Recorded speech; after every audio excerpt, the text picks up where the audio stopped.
episode 554 of 360 Wrestling Fanatic. Gonna be talking about tonight's AEW Dynamite with the AEW World Tag Team Championships on the line and a major announcement from Tony Khan, as well as the news that broke earlier today. Scott D'Amore fired as the president of TNA Wrestling. So all of that and more right here, right now. 360 Wrestling Fanatic.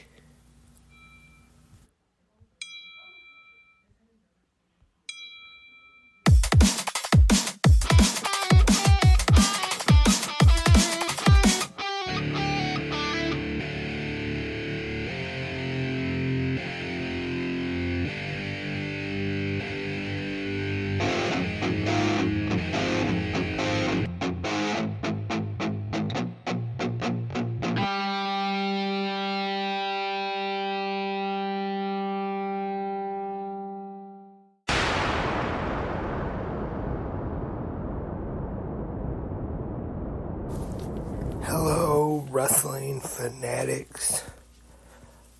Welcome to 360 Wrestling Fanatic. Wednesday, February 20...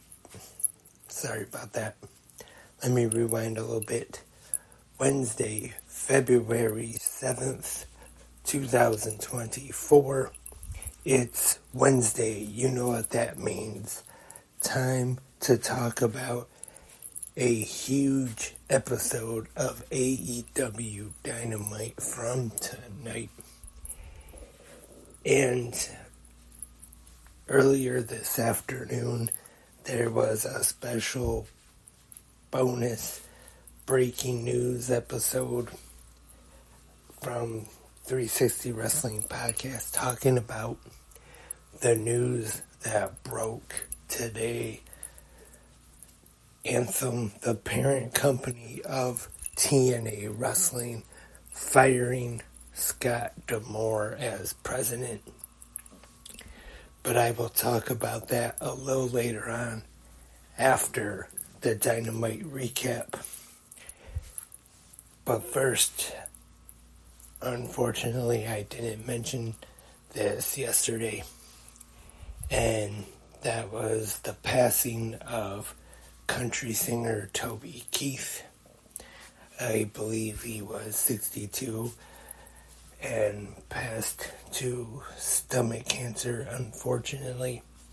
The reason I mention is because Toby Keith was a big wrestling fan, good friends with Jeff Jarrett as well, and he was also on the very first NWA TNA pay-per-view back in 2002,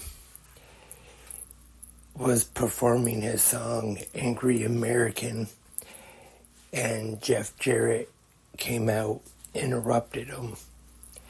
So later on in the night, in the main event, the Gauntlet for the Gold, to crown a new NWA World Champion, the first NWA World Champion in the TNA era at the time.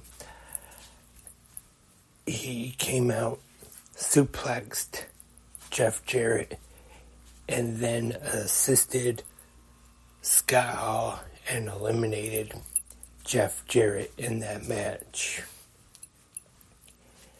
So, some unfortunate news. And I'm sure Jeff Jarrett will talk about and pay tribute to him on his podcast, My World, next Tuesday. Or if you're a member of ad-free shows on Patreon, you can hear it a couple days before then. But now, on to tonight's AEW Dynamite. We had a huge episode in store for us tonight, and Dynamite was live from Phoenix, Arizona at the Footprint Center. We kicked things off with a huge match, a number one contenders match for the TNA. Sorry about that.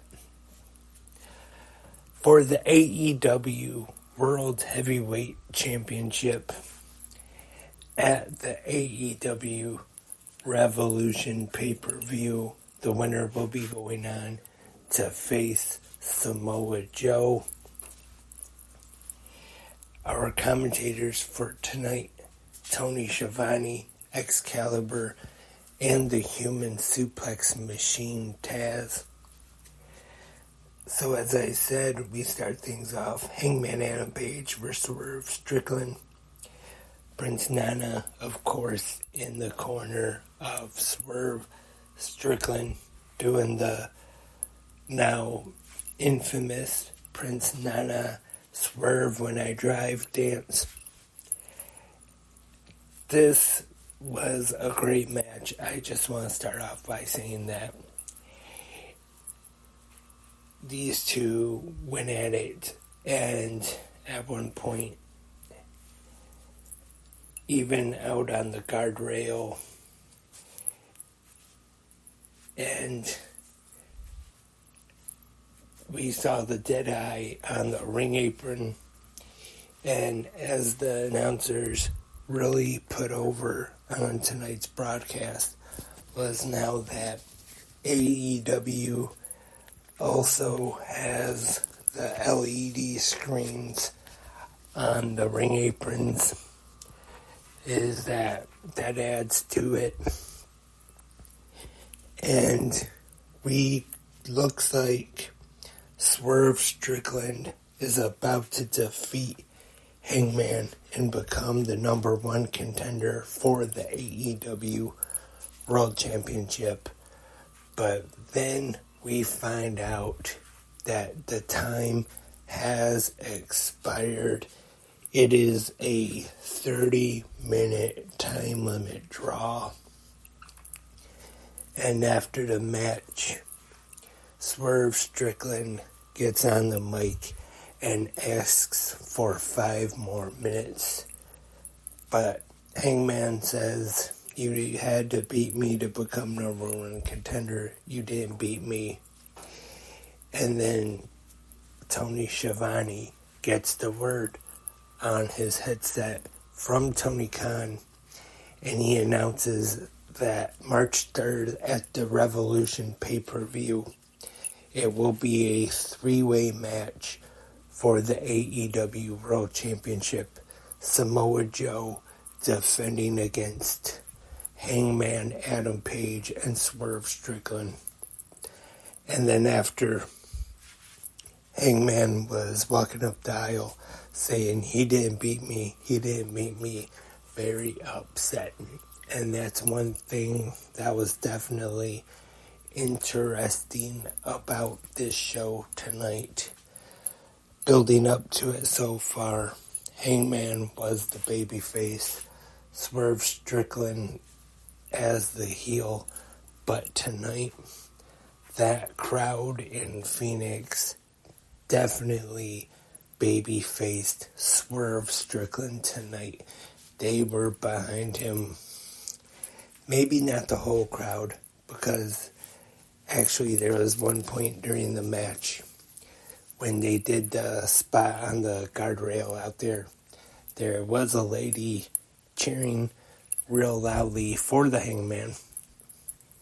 So I wouldn't say the whole crowd in Phoenix was against him, but definitely more people in that crowd were supporting Swerve Strickland. And I've heard some people say, or ask, I should say, if it's really Swerve Strickland that's over, or is it actually the Prince Nana dance that is over with the crowd right now? And I'd have to say probably a combination of both, to be honest. Yes, everybody loves the entrance, Prince Nana coming out, doing his Swerve When I Drive dance, but also I think Swerve has the charisma and the in-ring talent as well that he has gotten over on his own too. But like I said, the Prince Nana dance definitely don't hurt. So, three-way match, Hangman Adam Page and Swerve Strickland challenging Samoa Joe for the AEW World Championship March 3rd at AEW Revolution. And next up we have the World Women's messing everything up. The AEW Women's World Championship title eliminator match. Toni Storm taking on Red Velvet.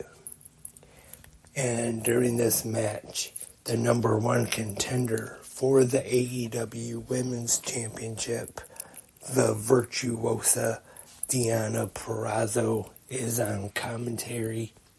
And Toni Storm gets the win in this one, defeating Red Velvet. And then after the match, Purrazzo gets in the ring and her and Storm have a face-to-face. And next up, we have a trios match. The Blackpool Combat Club, the American Dragon, Bryan Danielson, Claudio Castagnoli, and Jon Moxley take on the CMLL team of Henchero, Mascara Dorada, and Volador Jr. BCC gets the win when Claudio Castagnoli hits a low blow to get the win. So far I really like where this feud with the BCC and the CMLL Luchadors is going so far. And I'm not going to get into the major announcement just yet, but I will say what it wasn't in case you haven't heard yet. But it was not anything to do with CMLL. But the way they're building this up, I wouldn't be surprised if we do see the BCC, Claudio, Moxley, and Danielson show up there at a CMLL show in Mexico. I think that would be pretty awesome. And we have the big announcement now. And we hear from Tony Khan. And he announces that March 13th, AEW Dynamite will be live from the TD Garden in Boston for a special episode of Dynamite that will be called Big Business. He did not actually announce Mercedes Moné or Kazuchika Okada like a lot of people were speculating that he was going to announce tonight. But I definitely wouldn't doubt it if we see at least Mercedes Moné show up, just the way this whole special episode of Dynamite is being built up right now. I definitely wouldn't doubt it. And wouldn't be surprised at all. In our next match, we have Konosuke Takeshita representing the Don Callis family with Don Callis and Powerhouse Hobbs in his corner, taking on Chris Jericho. These two have a pretty good match, I thought anyway, and with some help from Don Callis. Takeshita gets the win, defeating Chris Jericho in this match tonight on Dynamite. And the main event of Dynamite this week, the AEW World Tag Team Championships are on the line. The Icon, Sting, and Darby Allin defending against the AEW World Tag Team Champions, Absolute Ricky Starks and Big Bill Tornado Tag. These two have a really good match. I enjoyed the match.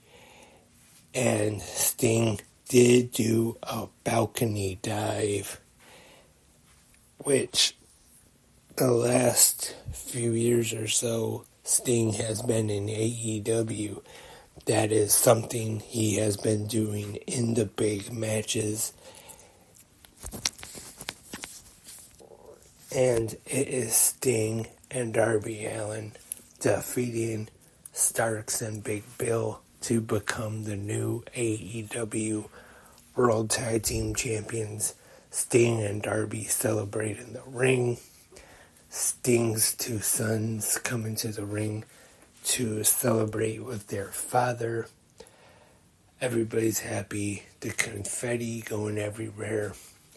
And then we see the Young Bucks, Matthew and Nicholas Jackson, sneak up in the ring, attack Darby Allin and Sting with a couple of pipes. And then once Sting and Darby are down, they go after Sting's sons, attack them, bust Darby Allin open. He was a bloody mess. The blood got all over the white suits of Matthew and Nicholas Jackson. And then they got the tag team titles and draped them over the unconscious bodies of Darby Allin and Sting as Dynamite goes off the air. Heading into Revolution, we now know that Sting's final match, him and Darby Allin will be defending the AEW World Tag Team Championships against the Young Bucks. The tag team, now known as Matthew and Nicholas Jackson, since, like they said, that is the names that are on their birth certificates.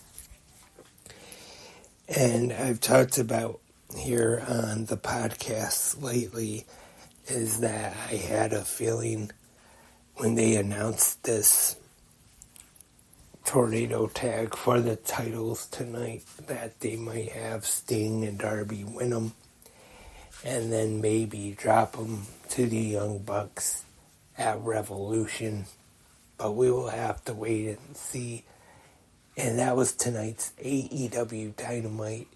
Overall, I thought it was a very good show. A lot of action-packed pro wrestling tonight, which most of the time is the case for Dynamite. It definitely didn't disappoint. And now on to some news going on in the world of pro wrestling today. As I mentioned earlier, I had a special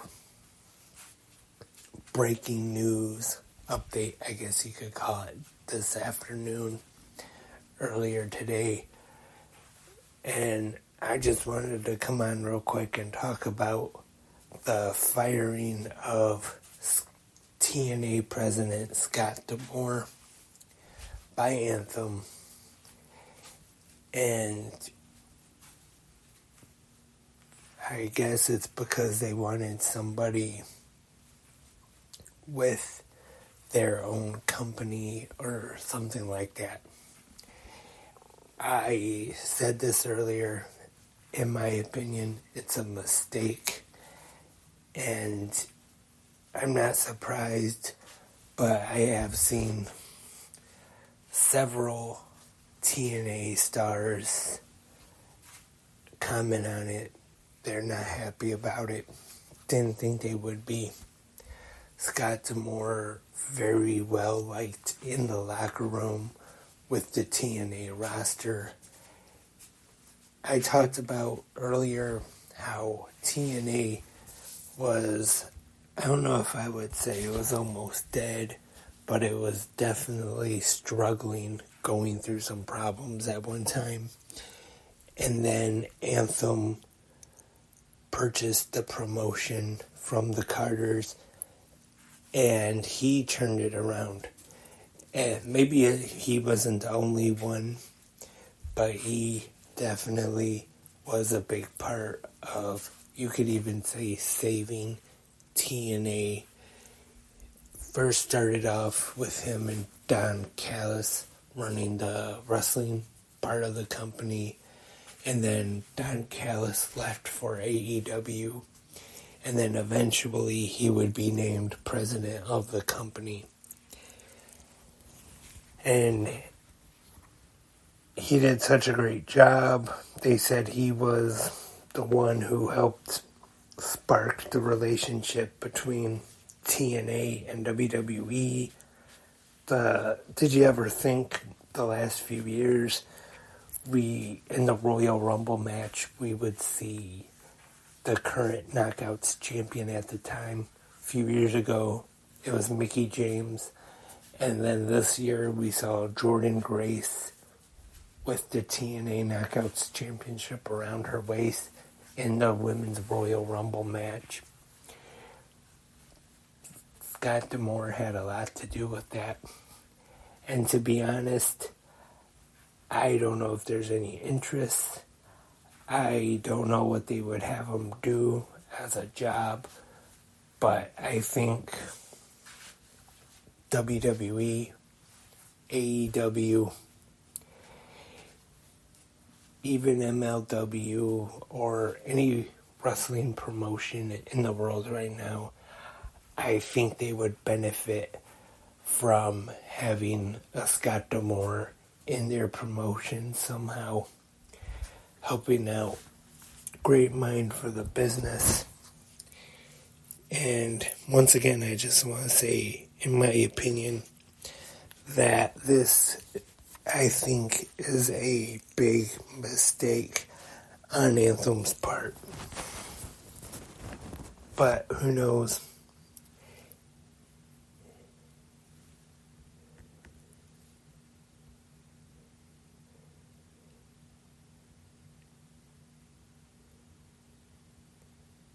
And that is about it for the news on this episode of 360 Wrestling Fanatic. Thank you everyone for tuning in tonight. I appreciate everyone who listened to episode 554. And we'll be back tomorrow morning with the Thursday episode of Good Morning Wrestling Fans. So hope you wake up and listen to me talk pro wrestling. I'm sure that's a good way to start your day. And hope everyone has a great Wednesday night. Hope everyone enjoyed Dynamite tonight. And remember, in the comment section, you can leave your opinions and your feedback on tonight's AEW Dynamite. And also your thoughts on Scott D'Amore being fired from TNA Wrestling. Do you agree with me? Is this a mistake? Let me know in the comment section, either right here on Spreaker, YouTube, or wherever you listen to 360 Wrestling Podcasts at. Just let me know in the comment section. And once again, thank you everyone for listening tonight.